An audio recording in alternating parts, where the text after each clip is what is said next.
E eu que tomei uma surra do meu padrasto no velório da minha irmã. Quando minha mãe se casou com meu padrasto, eu tinha 4 anos de idade. E até então, ele era uma pessoa muito boa, ele cuidava muito bem de mim, ele brincava bastante comigo. E como meu pai já era falecido, eu tinha o meu padrasto como referência de pai. Até que a minha mãe acabou engravidando dele, e depois disso tudo mudou. Ele não judiava de mim, só que ele já não me dava tanta atenção, ele já não ligava mais pra mim. Ele dava várias coisas pra minha irmã, presente, chocolate, levava minha irmã pra passear, e nada pra mim. E a minha mãe, ela nunca falou nada, ela via a indiferença, só que ela não ligava. Até que um certo dia, eu comecei a ter sonhos estranhos e eu sonhava que a minha irmã tinha sido atropelada na rua de casa e que ela morria. E, gente, eu lembro que eu fiquei sonhando isso por vários dias seguidos. E esse sonho, ele me perturbava, só que eu não contava nada pra minha mãe, porque eu tinha muito medo deles ficarem bravos comigo. E nessa época, eu estava com 11 anos. E infelizmente, um certo dia, minha irmã estava brincando na calçada na rua de casa. Ela foi atropelada e acabou falecendo. Quando isso aconteceu, eu estava na escola. E eu lembro como se fosse hoje da minha tia me buscando na escola, chorando, assim, totalmente triste, arrasada. E ali ela me contou que minha irmãzinha tinha acabado de falecer. E a hora que ela me contou, que ela falou como que foi, na hora eu lembrei do meu sonho. Ok, no dia seguinte foi o velório da minha irmã. E lá no velório eu decidi contar pra minha mãe sobre esse meu sonho, porque eu já tava muito triste, eu tava muito mal. E eu não tava aguentando mais guardar aquilo pra mim. Então eu fui até a minha mãe, cheguei do lado dela, assim, do lado dela e do lado do meu padrasto. Eles estavam sentados do lado do caixão.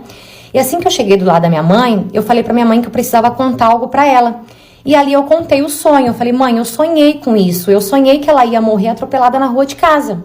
E na hora que eu contei, a minha mãe, ela começou a gritar comigo, perguntando por que eu não contei isso antes, porque se eu tivesse contado isso antes, eu teria salvado a minha irmã como se a culpa fosse minha, jogando a culpa em cima de mim.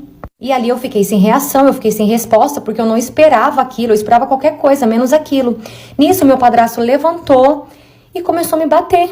Mas assim, bater de verdade, bater forte. Eu caí no chão e mesmo assim ele não parava de me bater. Nisso veio o pessoal, segurou ele, tirou ele de cima de mim. Só que foi a maior confusão, porque tinha os parentes do meu pai lá e meus tios, as minhas tias, eles foram pra cima do meu padrasto pra poder bater no meu padrasto. Ai, gente, foi uma confusão. E detalhe, a minha mãe, ela viu eu apanhando e ela não fez nada. Parte 2. Então, como eu estava dizendo, meu padrasto começou a me bater e a minha mãe, em momento algum, ela fez nada, ela ficou só olhando. E depois desse dia, eu pedi pra morar com a minha avó paterna. E minha mãe, sem pensar 2 vezes, ela deixou, porque segundo a minha mãe, eu que fui a causadora da morte da minha irmã. E eu peguei um trauma tão grande disso, que por muitos anos, eu fiquei sem conversar com a minha mãe, sem ver minha mãe. E ela também não vinha atrás, ela também não fazia questão. E nesse tempo todo, eu fazendo terapia atrás de terapia, porque eu vou falar pra vocês, isso mexeu comigo. Isso mexeu demais com a minha cabeça. E no dia do meu aniversário de 18 anos, a minha mãe e meu padrasto, eles foram até em casa pedindo pra conversar comigo. E ali chorando, eles pediram perdão, pediram pra eu perdoar eles, porque segundo eles estavam indo pra igreja e eles aprenderam que o que eles fizeram não era certo e que eles precisavam do meu perdão. Eles falaram que eles se arrependeram do que eles fizeram comigo e falaram que na época eles agiram assim pela dor, que a dor que eles sentiam era muito forte, muito grande, então que eles agiram totalmente sem pensar. E eu falei pra eles que eu perdoava, só que eu não queria contato. E quando eu falei que eu não queria mais contato com eles, que eu não queria me aproximar deles porque eu não estava preparada pra isso, minha mãe começou a chorar, implorando pra eu voltar a amizade com ela, pra eu me aproximar novamente dela. E ali eu falei que eu não queria. E minha mãe acabou entrando numa depressão. E desde então, o meu padrasto, ele fica pedindo pra eu perdoar minha mãe, pra eu me aproximar da minha mãe, pra ela poder melhorar, porque ela tá assim, segundo ele, porque eu não consigo perdoar ela, porque eu não quero aproximação com eles. Só que eu não consigo.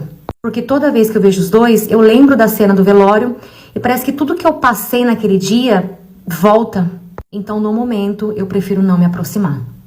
Essa história também não é minha, e sim de uma seguidora que mandou pra mim lá no PP Vizinho. Aproveita e vem me acompanhar lá também, você já sabe, né? Eu vou amar ter você comigo lá todo dia. Tchau! Recebi uma ligação da diretora do colégio da minha filha, do hospital, porque tinha 20 crianças no hospital e a culpa era do meu tesouro. Gente, a minha filha Valentina, ela era um anjo, aquela garota. Pensa numa garota quietinha, comportada, menina que você não tinha noção. Eu era mãe solo, né? O pai dela só fez, aí a gente se separou, a gente era casada, ele fez, a gente se separou, e aí ele se separou da Valentina também. Entendeu? Eu não sabia que quando a gente casou e teve filho, quando separasse, a paternidade ia junto. Mas já coloquei ele na justiça, a gente tá brigando ali, vai pagar pensão sim. Mas vamos para as aventuras de Valentina, o que Valentina me aprontou. Eu, como uma boa mãe solo, trabalho, porque eu tenho que sustentar o meu tesouro. E o meu tesouro vai pra escola. Meu tesouro tem quantos anos? 6. 6 aninhos, tá lá Valentina na escola. E aí eu tava no meu trabalho, do nada eu recebo uma ligação da diretora do colégio da minha filha. Gente, não foi a professora, foi a diretora. E eu quase infartei. Porque ela me ligou e falou o seguinte: mãe, estou no hospital. Quando ela falou, estou no hospital, eu falei, pronto. Valentina caiu, abriu a cabeça, se machucou, fez alguma coisa. Porque pra ir pro hospital, sem falar com a mãe antes, é porque foi muito caótico, foi uma confusão muito grande, deu algum problema muito sério. Eu achei muito estranho, porque ela me ligou já no hospital. Eu falei, gente, o que aconteceu com o meu anjo, né? Ali eu já me desesperei, ela me ligou no meu celular, eu tava trabalhando, eu trabalhava com administração, mas eu já me desesperei. Tipo, minha equipe viu que eu comecei a ficar chateada. O que foi? O que tá acontecendo? Minha filha tá bem? Ela, não, calma, a Valentina tá bem. Eu falei, ué, pelo menos, né? Respirei aliviada. Ela falou, estou aqui no hospital com 20 crianças. E a responsável é a Valentina. Eu preciso que você vá pra escola, porque eu tô aqui, né, acompanhando os pais, dando direcionamento. A Valentina tá na escola com os professores. Eu preciso que a senhora vá pra lá, que eu estou indo pra lá, porque nós precisamos conversar de um assunto muito sério. Gente, tinha 20 crianças no hospital e minha filha era responsável. Eu falei, o que aconteceu? O que o meu tesouro fez? Eu entrei em puro suco do desespero. Eu só perguntava, mas ela tá bem, mas ela tá bem. As crianças estão bem? Tá tudo bem com as crianças? Tá tudo certo? Alguém se feriu? Não, tá tudo bem. Estão ali fazendo a desintoxicação, tá todo mundo bem. Mas eu preciso que a senhora vá pra escola. Eu falei, tudo bem. Conversei com a minha chefe, expliquei a situação. Falei que a diretora do colégio me ligou do hospital com 20 crianças e que eu tinha que ir pra escola buscar minha filha e saber o que aconteceu. Porque a diretora não quis me falar. Aí você imagina. Peguei o meu carro, amor, e fui. Só fui. Dirigindo, gente, parecia o Dominique Toretto Velozes e Furiosos. Só fui. Quando eu cheguei na escola, a diretora já tava lá.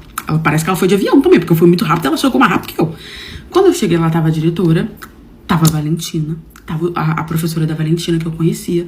E ela falou, olha, mãe, senta aqui, a gente precisa conversar, é um assunto muito sério, né? A gente entende que Valentina é só uma criança, mas tem que ter uma providência, a senhora tem que tomar cuidado, sei o quê. Eu falando, gente, o que aconteceu? O que aconteceu com essas crianças? O que a Valentina fez? Não é possível que ela bateu em 20 crianças diferentes.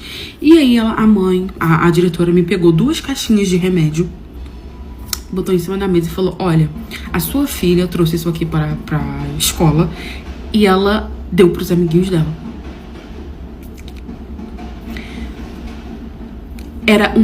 Gente, era tarja preta. Eu tomava remédio pra poder dormir, né? Porque eu tenho uma ansiedade, teve a separação, toda a questão da Valentina e tal. Então, tipo assim, né? Tive que ir pro terapeuta, psiquiatra, tudo. Eu tomava remédio pra dormir. E aí, a minha psiquiatra, ela me passava o remédio, só que eu já tava naquela fase de eu não tomava sempre. Entendeu? Eu tomava quando eu tava com dificuldade pra poder dormir, porque esse era pra dormir, não era pra ansiedade, esse era pra dormir. E tinha 2 caixas lá em casa, guardadas, escondidas, guardadas, dentro da minha gaveta. A Valentina achou de bom tom levar pra escola e distribuiu pros amiguinhos dela. As crianças passaram mal, as crianças vomitaram, as crianças desmaiaram, as crianças tiveram intoxicação, obviamente, eram crianças tomando tarja preta. Teve que chamar a ambulância, correu todo mundo pro hospital, não sei o que, tava lá. Graças a Deus, não teve nada muito grave, as crianças estão bem, né, já estão com seus responsáveis, mas ela não tomou não, assim, isso que eu acho engraçado, ela só deu pros amiguinhos dela. E aí a diretora conversou comigo, me explicou toda a situação, falou que eu tinha que conversar com ela, que ela não podia pegar remédio, não sei o que e tal, que já tinha conversado com os pais, todo mundo entendeu, realmente, isso é coisa de criança e tal. E aí eu questionei também, gente, onde estava a supervisão das professoras que ficam ali com as crianças, que não estavam vendo uma garota com 2 caixas de remédio na mão distribuindo na sala. Cadê, gente? Que ninguém viu essa situação, só viu quando as crianças estavam passando mal. E culpa minha também, que deixei o remédio ao alcance dela, mas estava escondido, ela achou. Pois bem, resolvemos ali, conversei, cheguei em casa, conversei com a Valentina, botei ela de castigo. E hoje em dia eu comprei uma caixa, boto todos os remédios ali e eu tranco com cadeado. O tanto que eu fiquei com medo da minha filha fazer isso.